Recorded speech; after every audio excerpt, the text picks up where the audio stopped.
Trip to sociology में आपका स्वागत है। August Comte 1798-1857। He is regarded as the founder of sociology. उन्हें समाजशास्त्र का संस्थापक माना जाता है। उन्होंने ही समाजशास्त्र नाम दिया था। वह एक फ्रांसीसी व्यक्ति थे। समाज के पुनर्गठन के लिए आवश्यक वैज्ञानिक संचालन की योजना के संयुक्त प्रकाशन में 1822 सेंट साइमन और कॉम्टे ने 3 चरणों के कानून के बारे में लिखा, जिसके माध्यम से ज्ञान की प्रत्येक शाखा को गुजरना होगा।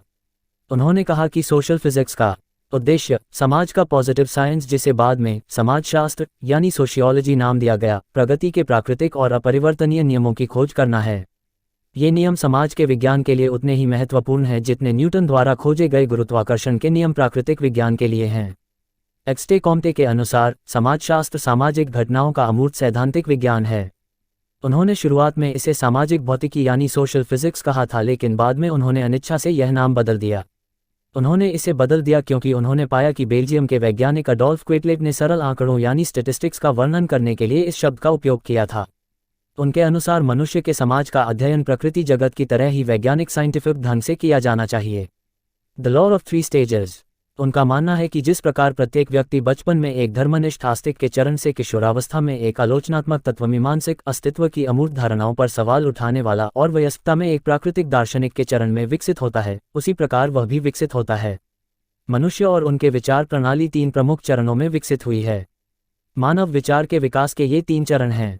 द थियोलॉजिकल स्टेज यानी धार्मिक चरण, द मेटाफिजिकल स्टेज आध्यात्मिक चरण, द पॉजिटिव स्टेज यानी साइंटिफिक चरण। ऑगस्टे कॉम्टे के अनुसार सभी समाज इससे गुजरते हैं।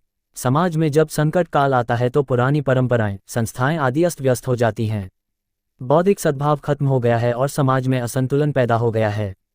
ऑगस्ट कॉम्टे के विचार में फ्रांसीसी समाज इस महत्वपूर्ण दौर से गुजर रहा था। The theological stage. इस स्तर पर मानव मन मानता है कि सभी घटनाएं अलौकिक प्राणियों की तत्काल कार्रवाई से उत्पन्न होती हैं। उदाहरण के लिए, कुछ जनजातियों का मानना था कि चेचक, हैजा जैसी बीमारियां ईश्वर के क्रोध की अभिव्यक्ति थीं। राजनीतिक प्रभुत्व के संबंध में मानव विचार के धार्मिक चरण पर पुजारियों का वर्चस्व था और सैन्य पुरुषों का शासन था। द मेटाफिजिकल स्टेज आध्यात्मिक चरण। मन, प्रकृति जैसी अमूर्त संस्थाओं का आह्वान करके घटना की व्याख्या करता है। ये अमूर्त इकाइयां मानवकृत अमूर्तताएं हैं। मनुष्य सार, आदर्शों, रूपों के संदर्भ में दुनिया के अर्थ और स्पष्टीकरण का पीछा करते हैं, यानी संक्षेप में कुछ परम वास्तविकता की अवधारणा में, जैसे कि भगवान। आध्यात्मिक चरण, जो मोटे तौर पर मध्य युग और पुनर्जागरण से मेल खाता था, उस पर चर्च के लोगों और वकीलों का वर्चस्व था।